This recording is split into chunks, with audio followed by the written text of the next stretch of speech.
Again, guys, welcome to Learning League episode 26. Oh my gosh, it's been a while. Unfortunately, I was affected by Hurricane Sandy. It wasn't the greatest of feels, but you know what? I'm here today. We are here back in the East Coast. Kinda all well, all good. Unfortunately, not for New York and New Jersey people, so yeah, definitely if you can help them out, donate to early Hurricane Sandy relief over in the States, or from the States, or from Britain, from Europe, or from Korea, or any other place. Well, I mean, go ahead and donate if you want to, but you know, there's a lot of things happening in the world, so definitely donate whenever you can to help out Red Cross or any others awesome little things. But I'm here today, say hello to y'all again. It's been a while. It has been a while to come back to Learning League, but we are here today to talk about the one, the only 3IDs, a little bit of instances about solo queue, just because, you know, it's almost the end of the season, literally going to be happening tomorrow. But first, before we go start off this little bit of an episode, I want to thank the awesome people of Definitive Esports still holding up into this show. G-esports.com. You go check out the latest news in the esports world, SC2 wise, League of Legends wise, EVE Online, and other games, CSGO, anything else that's coming out from the esports nation. You can also check out the sponsors that help out the show: Mad Catz, Triton, BenQ, Antec, and XMG. But finally and firstly, it is going to be episode 26. And today we're at the end of Season 2, literally happening tomorrow. And it's our time to try to gain some elo, or maybe, you know, catch up with the time. Sometimes you can win out and turn out even, possibly, but more oftentimes than not, you'll be seeing some interesting things that technically could happen every week, but during the last week of elo gaining, it's going to happen a lot more. Today's solo queue watch is on the NA side, and we will be trying to get this NA solo queue watch on and going with this solo queue game. Unfortunately, two instances we're going to talk about today and the show are the unorthodox kind of solo queue, and the always very special, not even 2K people, 2K people are not prone to this very bit of throwing, but we do see, you know, unorthodox comp for the blue team. The blue team having the Draven, Vayne, Nunu, Fiddlesticks, and Leona, while on the purple side you see kind of similar standard to a regular team, pretty much. You have that Katarina, you have Lee Sin, Ezreal, Aurelia, and the Taric on top of that. But overall, you know, just very interesting comps. Why would I say interesting? Because blue team, they don't really have a tank. I mean, Dudu is the only person that could be tanky, and Data doesn't really provide too much taking the separation, other than absolute zero. On top of that, not really too much else, and that's what Ix is going to be kind of having to do on top of that. But you have a carry in Vayne, you have a carry in Draven, both 80 ranges, both kind of squishy as well.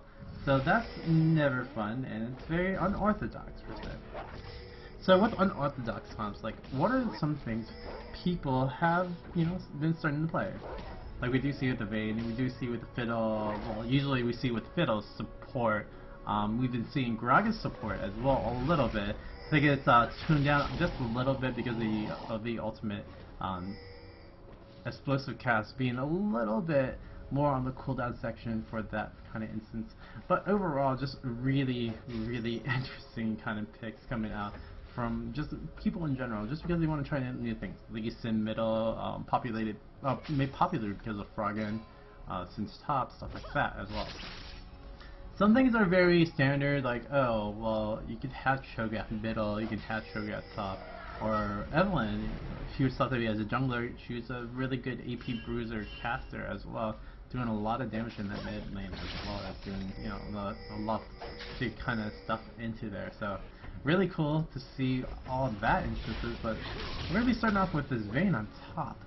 I mean, top Vayne / top Corki has been played a little bit in the end of Season 1 actually, literally, and also during this beginning of Season 2. top Vayne, not as mobile, but definitely something that could benefit from all the awesomeness of, well, on top of that new jungle, because you still have that Boba on either the Draven or onto the Vayne.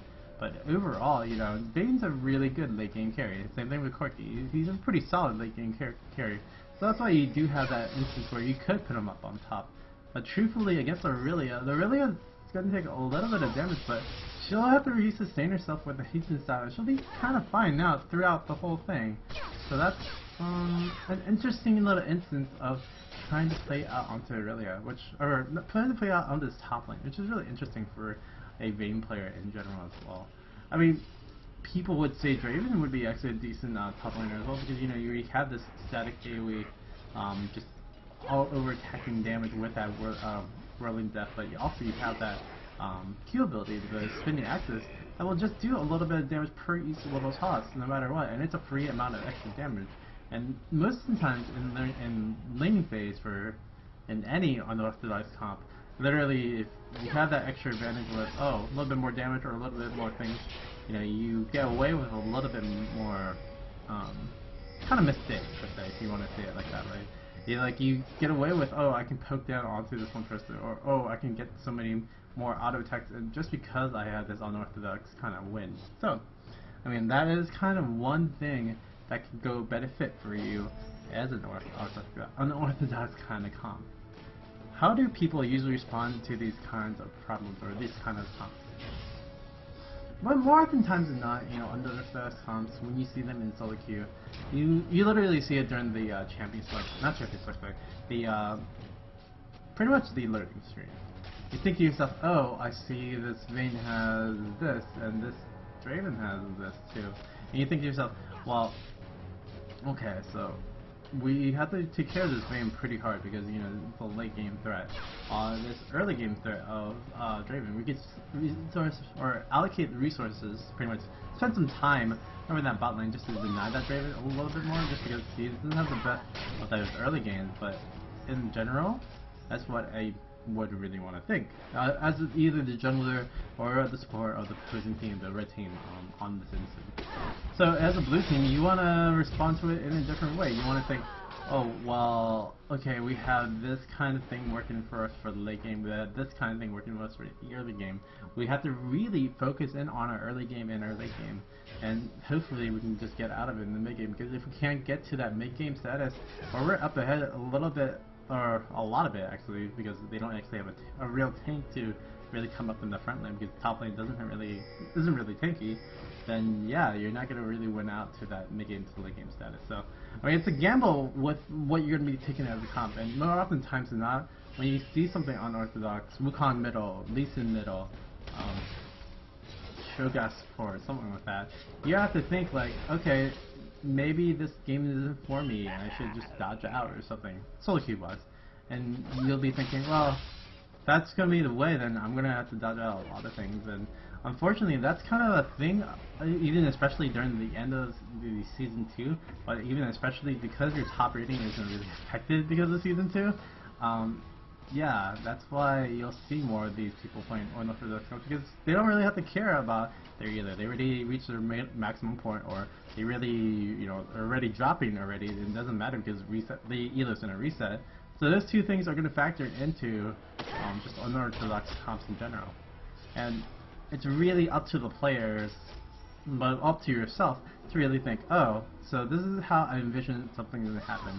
More often times than not, it won't actually happen the way you're supposed to be happening, but as much as you can, you try to control all the factors in the game so that you can ultimately try to win out your game. So yeah, blue side, if I had an unorthodox up, I would try to earn up onto whatever is going to get better in the late game. That's why you do see Nino has been actually at bot. He has been actually at top a little bit more, and hopefully the bot lane won't do as much over there as damage. The flip side of the unorthodox comp though is the people who don't really agree with it and say that, you're trolling, blah blah blah blah blah. more oftentimes than not, when you're actually communicating that, oh, this guy's truly just trolling me, and he really, really is bad and such that, when you haven't actually seen the actual game actually start off, it really puts the person that is not trolling actually behind, or sorry, puts the person that is technically trolling, you know, in a really easy mindset because they want to actually prove themselves that they're better at the game, blah blah blah blah. The person that's not trolling, slash, oh, this comp is not going to work forever, blah blah, is going to be down on themselves. And one thing I took in from TS and Reginald's play is that you always want to win every game that you can, and you want to always also communicate whenever you can correctly. And thinking it in a bad way that you're thinking, oh well, this is not going to happen for us because we are going to lose anyway. Your mentality is going to just bring you down even more, and you're not going to actually even win out your lane. And right now you can see that from the Draven over at bottom lane. 37 to 65 over in the Easy versus Draven matchup, and that's just because not only a little bit of the communication, but also because, you know, he's not really focused on that. He's focused on why is their Vayne top lane and why is the Vayne actually not doing, well, he's not doing too bad per se. He's actually doing pretty well for himself. So, you know, the Draven's like, I can't believe that's not happening to me. I can't believe this game is going this way. And that's just, you know, a way, and sadly, things that happen in solo queue, sadly. Like, you're going to have those times where you're just not going to be playing so well, and you're going to have to just rely on your teammates to carry you. And that is kind of just the problem that's been happening for this Draven player. You do see Vayne picking up a kill over here, but they get dived in on 2 or 3 numbers. Again, keep your communication up. That was something that the Vayne could have missed out from, but you couldn't really do anything about it because, yeah, 3 numbers over there. Pretty easy to secure that kill.